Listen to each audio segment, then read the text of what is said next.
Greetings everyone. I am Bhargavi Trivedi and today I am going to explain you the theories on origin of life and Miller's experiment. Now this is the part of paper BT 101, the living world, and unit 1, origin. Okay, so there are various theories that were proposed in order to explain that. So one of the theory that was proposed was theory of abiogenesis. Now, this theory is also known as theory of spontaneous generation. Okay, we will understand in detail regarding this theory. Spontaneous. What is the meaning of the word spontaneous? That means on the spot. Okay. For example, they used to believe that in this theory, people used to believe that life is coming from the inanimate object, or the life is coming from the non-living objects, or you can say non-living things. That's why this theory was termed as abiogenesis. Okay. So if you break the word, then there are three words in it: a, bio, and genesis. Okay. So whenever you encounter the word a, that means it is without. Okay. Without. And of course, you know the meaning of bios is life, and genesis. So the meaning of the word genesis is means it is formation. So the life is forming without life, or you can remember one of the theory of one of the point of the cell theory which says that life cells come from the pre-existing cells. Okay, but here they say that the life is coming from some uh, some inanimated object. Life is not coming from the life itself. So this was supported by Aristotle, von Helmont, and other such scientists. So they used to believe that insects arise from the dew, fish and frog arise from the mud, fly, maggots they arise from the meat. Okay, so I will show you one figure, as you can see over here, that the maggots are arriving from the meat. So meat is inanimate, right? So from the inanimate object, the life is arising. That's why this theory is named as abiogenesis theory. But there were some opposers to this theory. Okay, so Reddy, Spallanzani, Louis Pasteur, they were the opposers of this theory. So they have to oppose the theory. So that means they have to prove them wrong. So in order to prove them wrong, they have conducted certain experiments. Okay. So first we will see the experiment that was conducted by scientist Reddy. So what he did was basically he had done the setup of three different types of jars. Okay. So we will understand one by one each the setup of each jar in detail.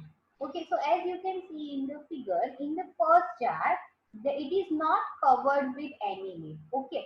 And there was meat that was used over here. Now the meat, because of the meat used over here, the flies got attracted because of odor and all. They lay eggs over here. Okay, they lay eggs over here, and then it developed into the formation of the maggots. Okay, in the second one, it was covered with a gauze. Now, if you look at the structure of the gauze, then it has certain pores in it. Okay, and through these pores, the odor can come out. Okay, so the meat odor came out, and the flies were attracted, so the flies came. Now, what happened? The flies were not able to reach at the meat that was kept over here. Now, please remember that the meat is a source of carbon, nitrogen, and all. Obviously, we know that if we want to reproduce, then we will require some of the carbon, nitrogen, and other such food sources. So, they lay eggs over here and then they reproduce it. In the parchment, okay, in the last one, it was tightly sealed. Okay, it was airtight, or you can say tightly sealed. Airtight.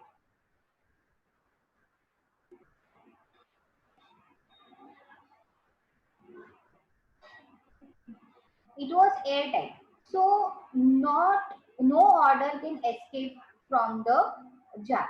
So no flies were attracted in the lid that was set up for the third experiment. So they proved them wrong. How? Because if life used to come from the inanimate object, then we have got the same results in all the three of these jar setups. But it was not so. We only got the results in this jar that was open. So hence it was concluded that the life is coming from the from the living objects only. In the second experiment that was conducted by Pasteur, okay, so we all are familiar with this S-shaped curve or you can say swan neck. Now why it was named as swan neck? Because as you can see in the figure, it is S in shape. Okay, so what he did was he boiled the heat fusion mixture over here. That means mixture containing some meat and all that. Now the setup was in such a way that air, okay, the free oxygen and the gaseous exchange can take place. Okay, but the microorganisms will get trapped over here. Okay, so he kept it for a long period of time and he observed that there was no growth. If the light were coming from the inanimated object, then we used to have observed the growth over here. Okay, growth of microorganisms over here, but it was not the case. Okay, why? Because all the microorganisms were trapped over here. Now what he did, that he broke the setup, and then he found that after few days there was growth. Why? Because now the flask is in directly contact with the atmosphere and there is no entrapment of the microorganisms that is taking place. So again they have proved that life is coming from the pre-existing life. Okay, pre-existing life. And hence the theory of abiogenesis was disproved.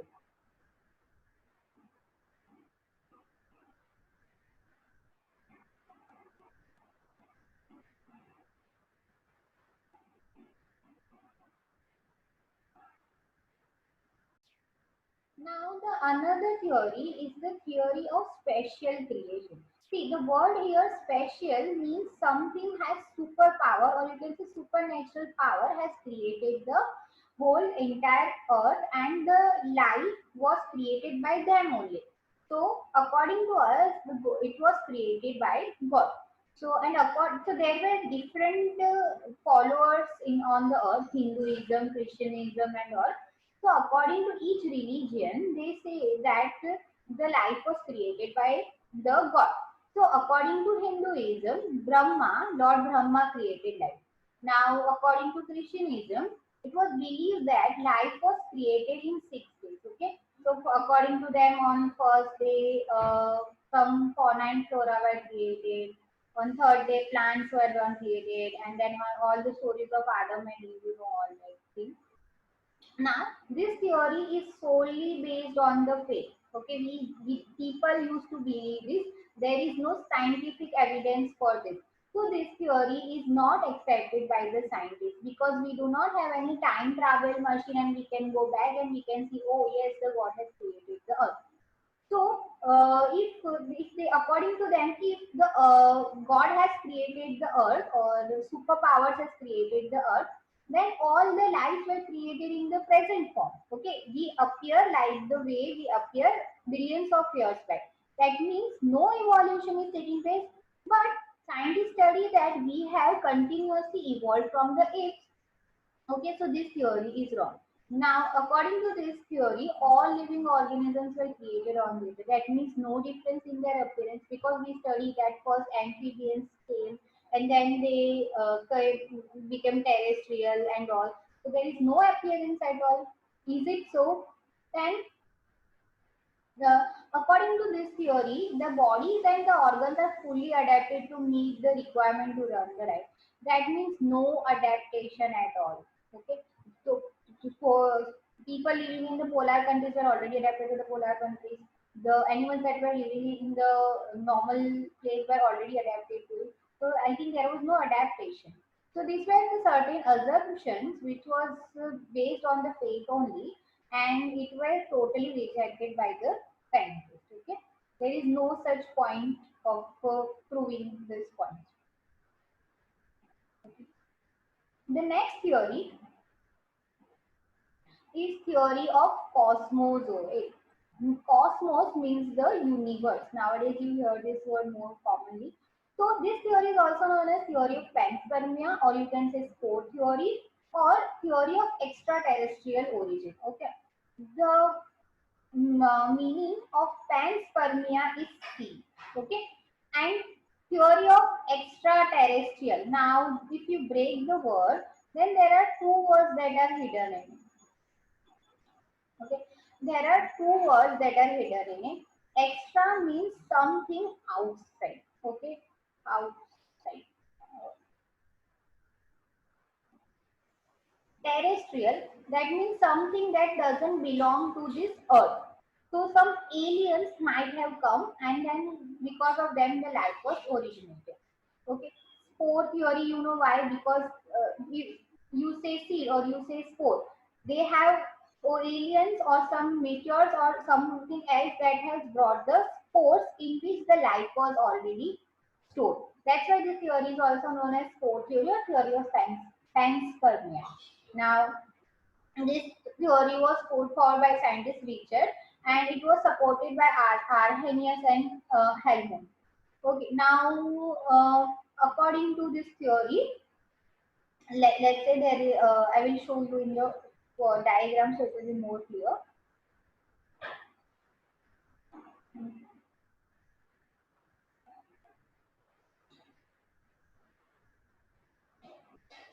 So as you can see that these are the meteors that are coming to the earth. The earth was forming. Now these meteors carry the spores. Okay, spores. The spores were basically in the dormant stage. Okay, dormant means the metabolic activities are ceased. So as soon as these spores found out the suitable conditions on the earth, they automatically got converted from the dormant to the active state, and then the earth flourished. So this was the principle that was based on the theory of cosmos, or you can say theory of panspermia or spore theory. But again, there are certain objections that are associated with this theory. So let's discuss in detail that what are the objections that are associated with this theory.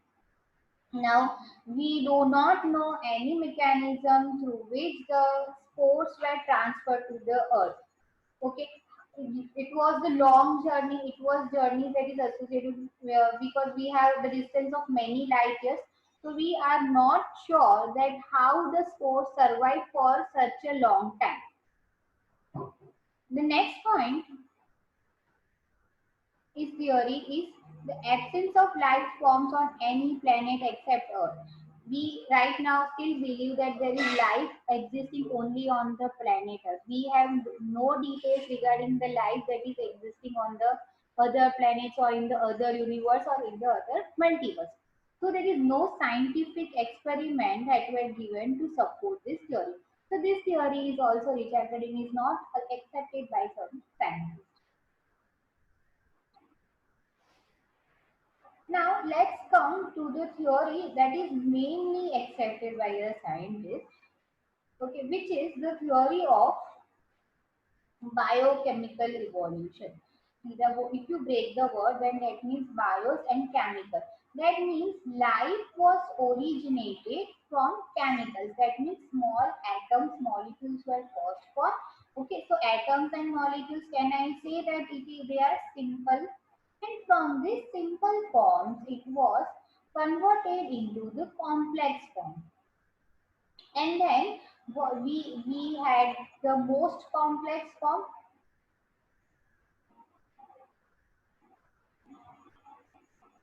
So this was the basis of this theory. Okay. So there are certain assumptions that are associated with theory. and this theory was proposed by the scientists Hopperin and Haldane. So this theory is also known as Hopperin-Haldane theory. Hopperin-Haldane has proposed a hypothesis, but this hypothesis has certain pre-assumptions that were made. So according to this theory, life was first arose from a collection of chemical substances. For example, let's say H atom, nitrogen atom, carbon atom. So these are the small chemicals. Now they all together form some mixture or certain reaction. They had undergone certain reaction, and then they started forming simpler compounds to complex compounds and to the most complex compounds. The second assumption that was made was that what we have today's Earth surface atmosphere was way different from what we have billions of years ago. Okay. For example, there was no oxygen, so there was anaerobic conditions that were prevailing in the atmosphere. Okay.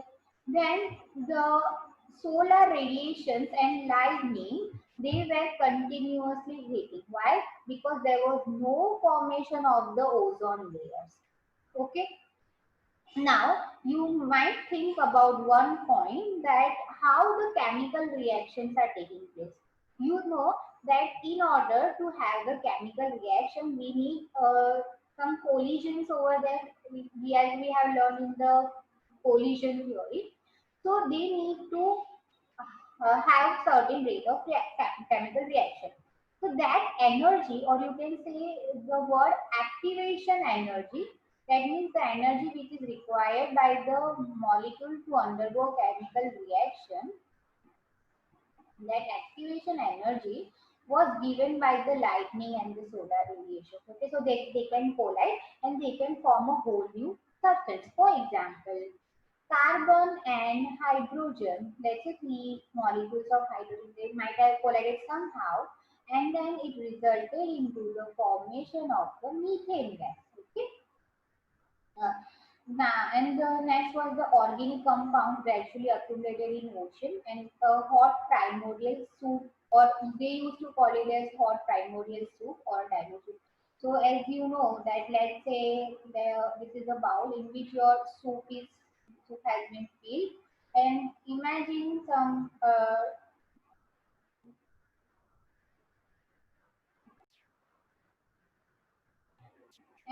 it is filled with some veggies or some toast and all. Okay, so imagine this as the organic compounds. Okay, that's why they have named it as hot primordial.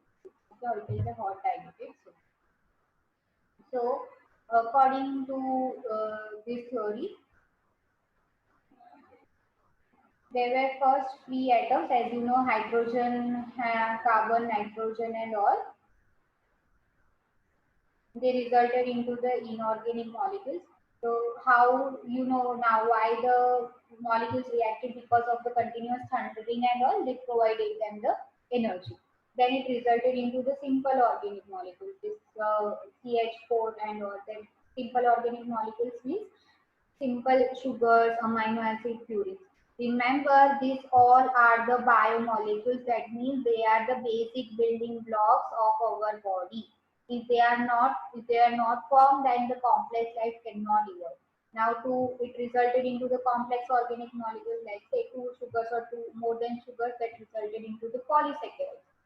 The simple molecules, fatty acids and glycerol, they resulted into the lipids, and so on. Now, this is the most important thing over here. First, it resulted into the formation of these coacervates. Okay, so what are coacervates? They are nothing but they are the aggregates of the large organic molecules capable of growth and division. So unlike bacteria, they used to undergo budding. Okay, and then it resulted into the division, multiplication of the coacervate molecule. So this is the first time when the reproduction, or you can say the multiplication was seen. Then it resulted into the protobiomes, and this all resulted into the one thing that was primitive cell. Okay, so primitive cell is lipid protein membrane bound structures with enzyme controlled metabolism and nuclear. This was said that so this was the theory that was proposed by Operin. Now, in order to prove Oparin and Harding that yes, actually the life originated that way, that from simple molecules to the complex and to the most complex molecules, there were two scientists named Miller and Urey that carried out an experiment. Okay, so according to this experiment, they have done the setup. Now the setup was in such a way that all the conditions were simulated, or you can say manipulated, so that they can resemble whatever the conditions that were prevailing prevailing on the earth billions of years ago. So what were the conditions? We will see in detail that what are the conditions that were prevailing billions of years ago. So we know that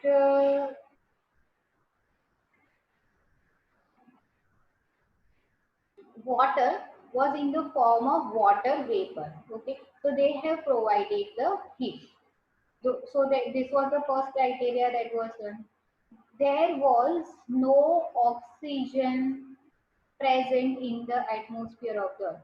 So as you can see in the figure, there is no oxygen gas that was involved. Now, why you want the sparks, or you can say electrodes, which were resembling the lightning? Because we have to provide them with certain activation energy, as we have discussed previously, so that the reaction can take place among the molecules.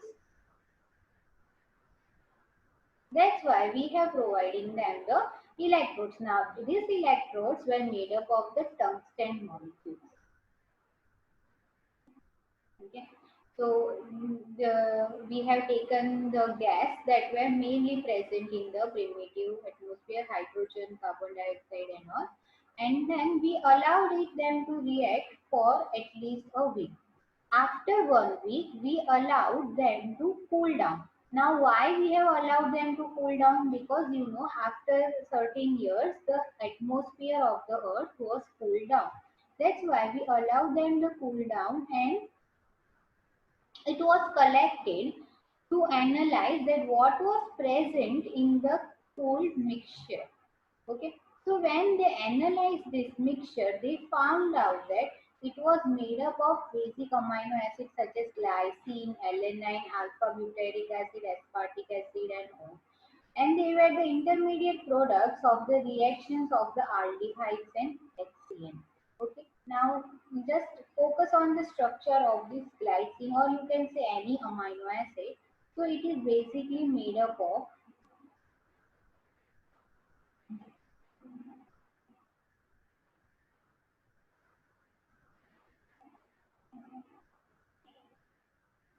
carbon, nitrogen, hydrogen, hydrogen.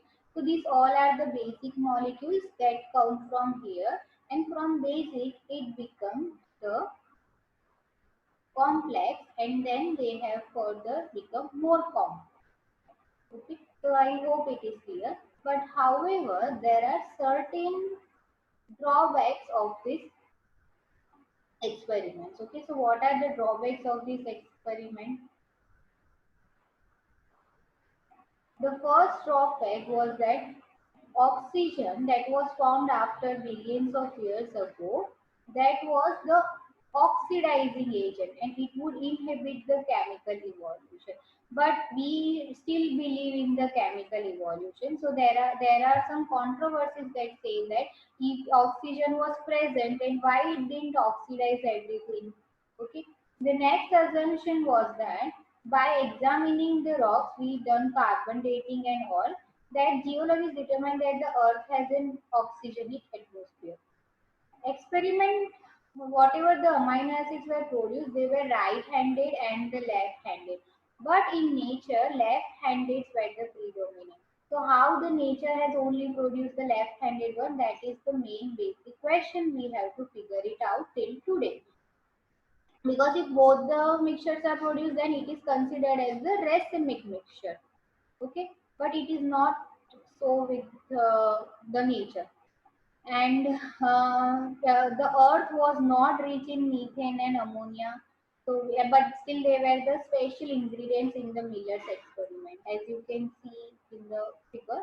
Okay, we have taken methane and ammonia, but nowadays it is believed that methane and ammonia were not main ingredients of the previous one.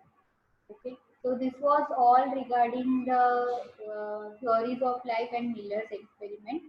And if you have uh, these are the references, please go through them and enhance your knowledge regarding the topic.